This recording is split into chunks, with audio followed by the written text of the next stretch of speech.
have what looks like a lot of strength. Now, with that being said, we also have an area here that has held a little bit more here. And then we had a strong breakthrough and a push back up pretty hard. So I would still be paying attention to this area to see if we're just going to like fly through it or if it's going to hold up the party for a little bit. I mean, we may see it push back towards the CMA. I'm not sure that we're going to see that happening. Excuse me, right here, right now. Sometimes I do like to go back and reference what's happening here. So we saw that pullback, and that's a pretty nice looking reversal bar into these EMAs that are opened up. We are still blue and outside of the Bollinger Bands. It is attempting to roll into the Bollinger Band right now, but guess what? We got 22,000 out of 28,657 transactions left. So I don't want to put all my eggs in that basket of, okay, it's going to push down just because I see it closing towards the bottom. I mean, it does have some signals that looks like it's trying to push down, especially looking at our trading charts. It does give pullbacks into the area. It does give opportunities to have low risk. But at this point, I'm probably just waiting for a nice deep pullback and then seeing what happens with that pullback and seeing if we're still anticipating the strength to continue down. Now you can see these MACDs, just the space that's between these MACDs is telling us that we've got strength and momentum to the downside. But what do we have going on here on the 10,946? Right now, it does look like some major retracement divergence. Now, guys, we look at the potential for divergence and potential for retracement divergence. We want to see it start to make a shift before we actually trust those as divergence. And if you're not familiar, because I know there are some people in here who are brand new, if you're not familiar with divergence, it's when something like the price is leading lower here. And I'll even just draw, I know you hate that I'm using it this way, Dan. He wants me to use all hotkeys and I just can't. When the price is moving down and the MACDs are moving up, then that is what we call divergence. But we have to see the turn first. So if this could keep pushing and pushing and pushing, and if it does eventually come down and equal that previous pivot or go lower, there's no more divergence. There's no more disagreement between these two. So we had some divergence that we pulled down to.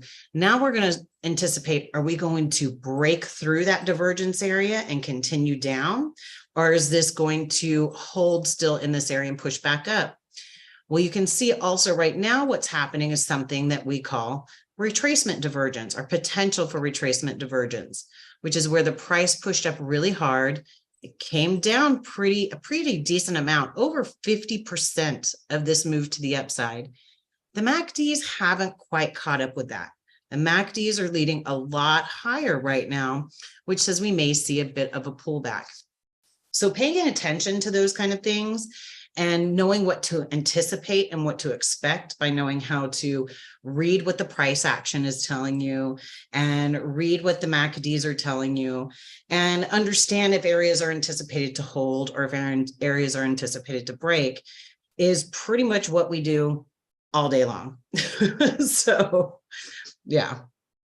Anybody have anything they'd like to add to that?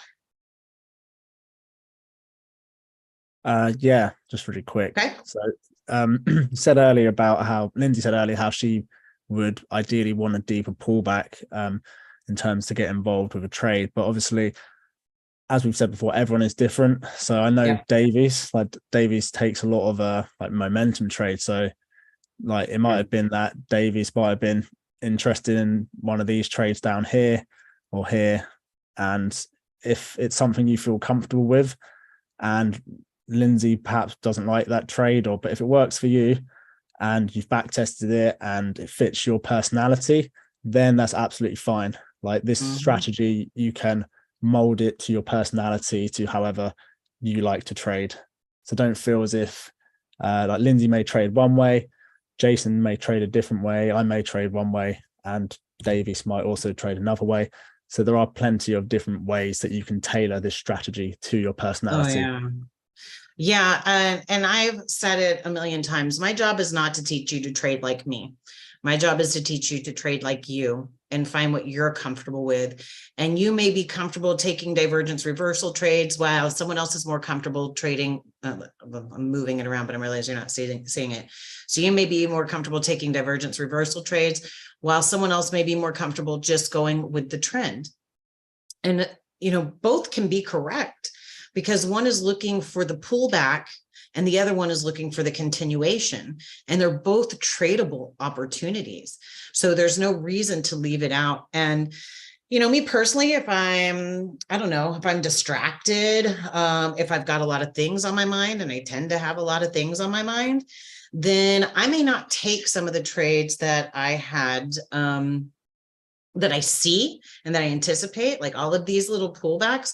I see them, right? But right now I'm teaching a class, and it'll be a little bit tough for me to really feel like I'm going to be in the most focused spot in order to take those kind of trades.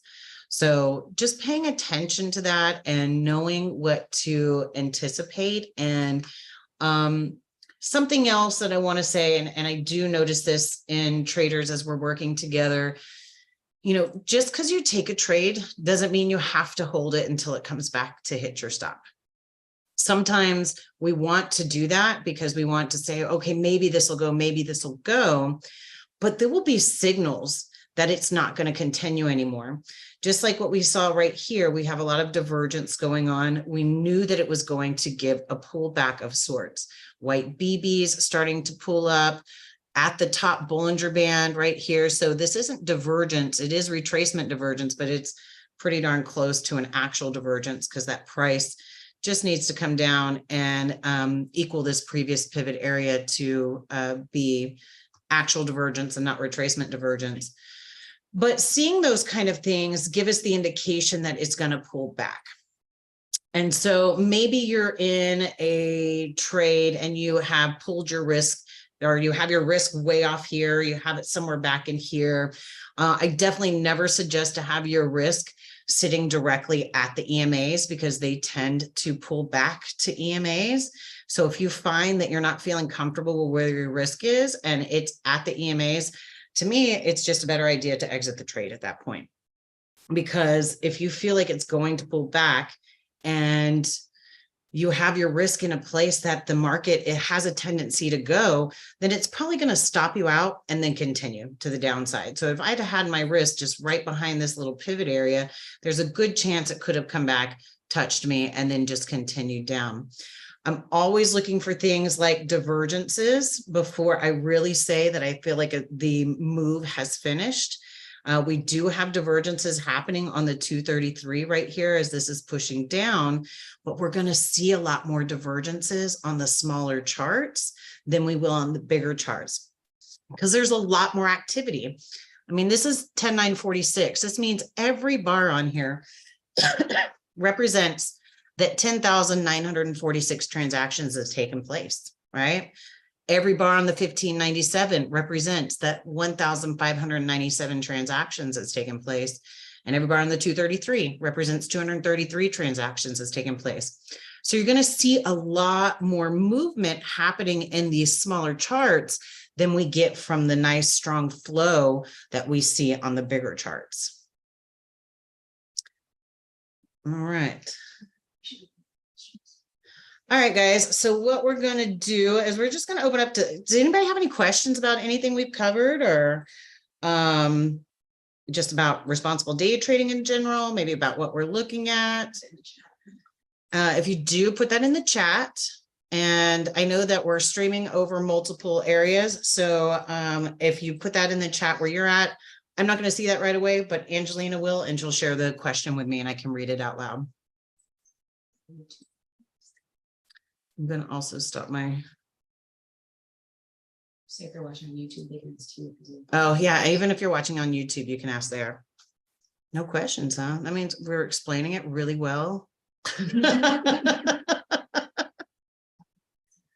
Don't feel silly if you don't understand something, because No, when you're looking at it for the first time, it can be like different language, like a load of mumbo jumbo. But You know, if you can read one chart, like, so we break it down, if you can read one chart, you can apply the same thing across each of the charts, and you just understand that it's almost like a different duration. Like, we don't use a different time frame, but technically you can think of it in a similar way. So if you can read just one of the charts, you can technically read all of the charts.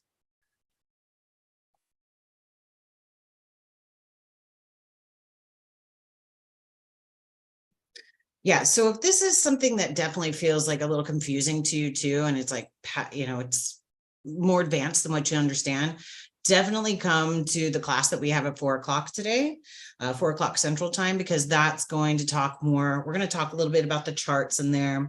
We're also going to be just talking about very basics of E-minis and futures. So that might be something that you want to attend. I know there's a couple of people in here that have never traded before. So definitely think about coming to that next class so you can get a little more information. Yeah, PK, you were one I was thinking of.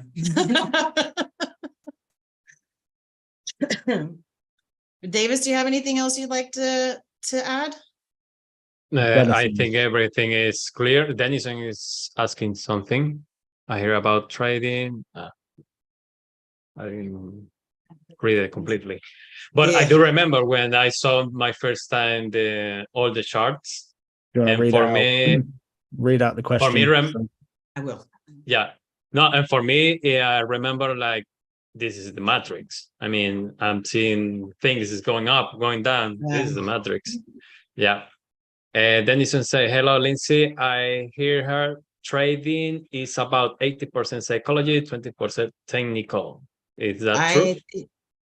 I think that's a very good way to think about it. I wouldn't say 80%, but yeah, it's a huge part of it because controlling your emotions is huge, right? And I do believe that any habit you have in your daily life is going to show in your trading life. So if you are unwilling to notice change, if you are always running late, if you jump the gun on a lot of things, if you get frustrated and act out in a big way, then those things are going to show in your trading. Those things will show up. But the good thing is a lot of times whenever you are learning these things about yourself in trading, you tend to make those shifts in your personal life as well. And it's almost a necessity to do that. But yeah, and another thing is, you know, taking a win and a loss with the same mindset. So what happens is a lot of people will have losses and they're going to hold on to those and be angry at themselves. But when they have these winners, they're like, oh my God, I'm so awesome, you know. But at the same time, both of those attitudes can kind of be set aside, because whenever you're trading, you shouldn't be thinking about the last trade, whether it was a win or a loss. You have to set them aside and then say, okay, at the end of the day, I'm going to look at and say, what did I do right? And what did I do wrong? Basically, where am I making the right decisions? Because just because you have a winning trade doesn't always mean it was the right thing to do. Sometimes you're still putting a lot of risk on that trade that you shouldn't be putting on there. And whenever you do that, you're creating a habit for yourself that allows you to get into those kind of trades without thinking about why you needed to make a different decision for that. So, and we do go through, I was telling some people as we were going through the scholarship interviews, that sometimes I feel like our one-on-ones with students are like therapy sessions. Sometimes, you know, we're talking about what's happening in your personal life. And, you know, I have had people break down, and I'm okay with that because I've broken down too, talking to my coach before, you know. And sometimes I break down just talking to normal people. Things happen in life, right? Yeah, it's just part of life, right? And recognizing those things, recognizing when you're, you know, maybe someone passed away in your life, or maybe, you know, you're just having difficulties in a relationship or with your child or whatever. And then you sit down to trade and all of that frustration and anger is there still. right? And you're going to take it out on the market, and the market doesn't care. The market's like, do your best. I'm still going to do whatever I want, you know? And we cannot control the market. We can only control ourselves and our emotions. So that's something to really think about.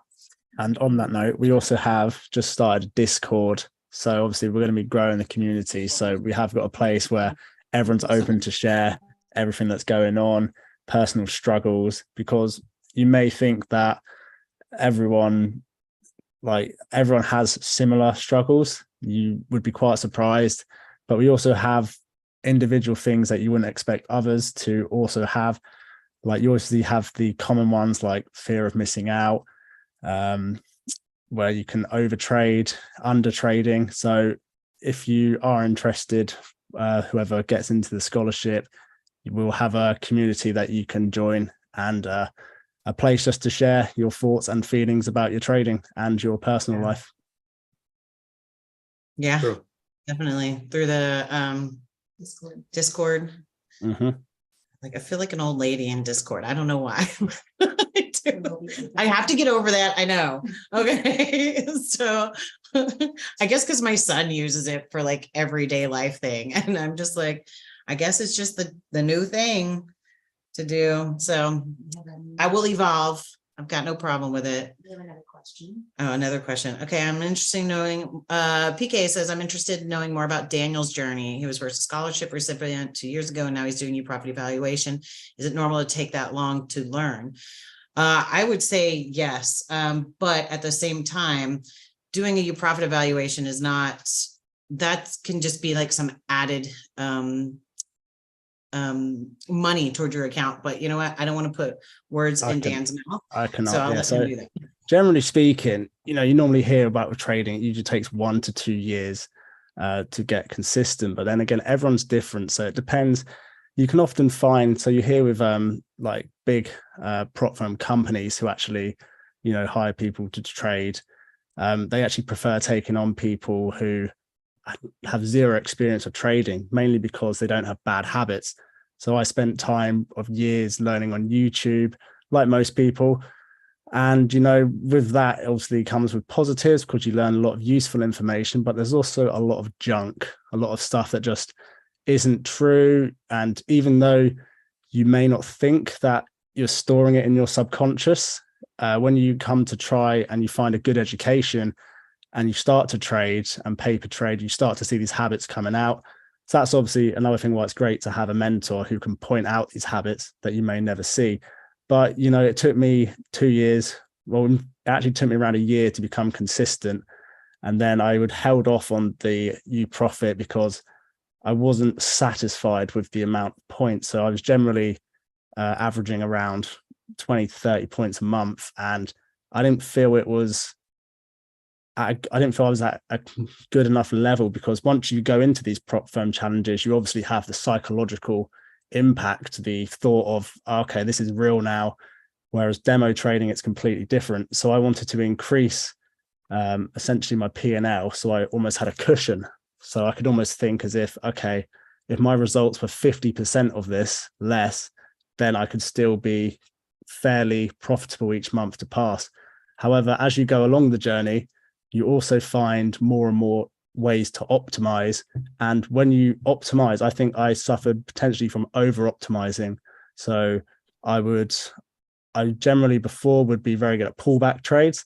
And then over the past half a year, Deivis and Cesar, I was chatting to them more, and they're great at divergence trades.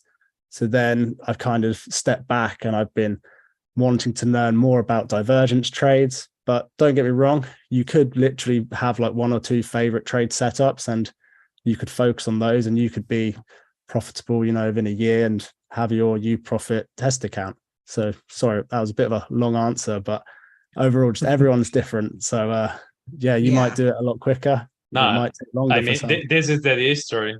This is your history, man. Yeah. And it is also, it is work at your own pace. It is like learning a new language. So you're not going to just dive in and be trading immediately, right? So it would be like me expecting to be fluent in German after taking 3 Duolingo lessons,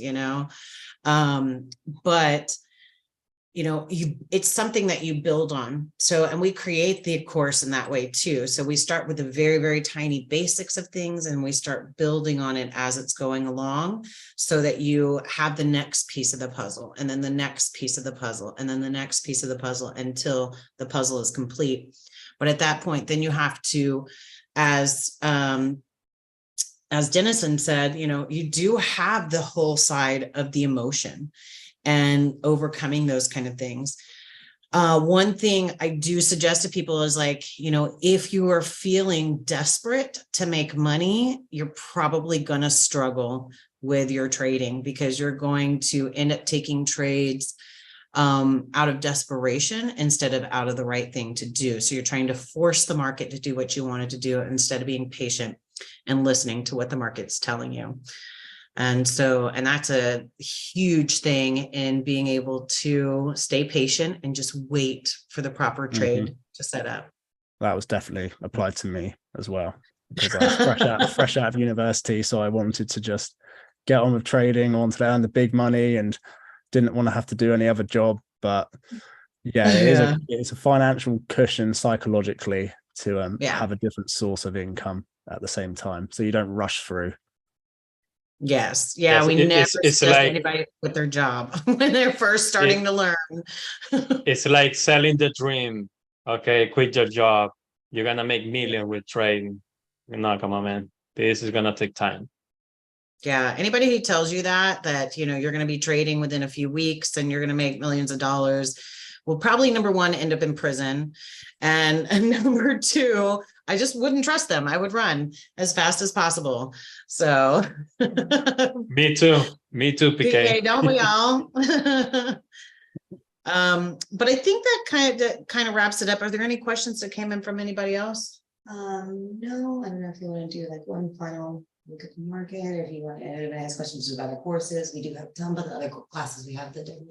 Oh, okay. Yeah. So we did talk a little bit about the classes that are coming up, but today at the 4 o'clock, we've got the class that will cover, what are futures. And PK, we're going to talk about, what is the 10,946, the 1597, the 233. Long story short, those are Fibonacci numbers, which does keep a very cyclical and connects the charts in ways that if you just picked random numbers, that wouldn't happen. And then tomorrow, it's 10 noon. Yeah, tomorrow the noon class is the divergence lesson. Yeah, so we're going to go through, and I'm actually going to pull up the course. We're going to look at the divergence lesson in the course, and we're going to talk a little bit about that. And then the afternoon for that is really going through everything that responsible day trading has to offer, because it's not just, going through the course. There's a lot of other things that are involved with something we call the vault, and one-on-ones and homework reviews and all kinds of things that help you get to that next level. And then the next day, Friday, we're doing another one kind of like this, but it's me and Jason and Cesar on Friday. Yeah. And then we'll have the announcement at noon Friday for the scholarship winners. So that's Tim. Very encouraging. Tim's like, you got this. You're gonna be a millionaire. I mean, I didn't say that. Who knows? Everybody has their own their own journey, their own path, right? But that's awesome. That's what I love about the community with trading typically, is that we get there's a lot of encouragement for those people who know what you're going through and have been through it. And Tim has been around the block for a while, working with different companies that I've been involved with in the past. And so he gets it. And Dennison, thank you for being here with us. I appreciate it. If we don't have any other questions, we're going to go ahead and wrap it up, because we've got a few other things to do before we've got this next meeting.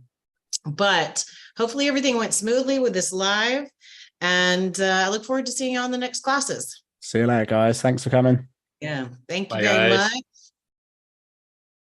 Thanks, Tim, Alejandra, PK, Dennison. Thank you guys. I appreciate y'all being here. And Ryan, thank you, Ruben.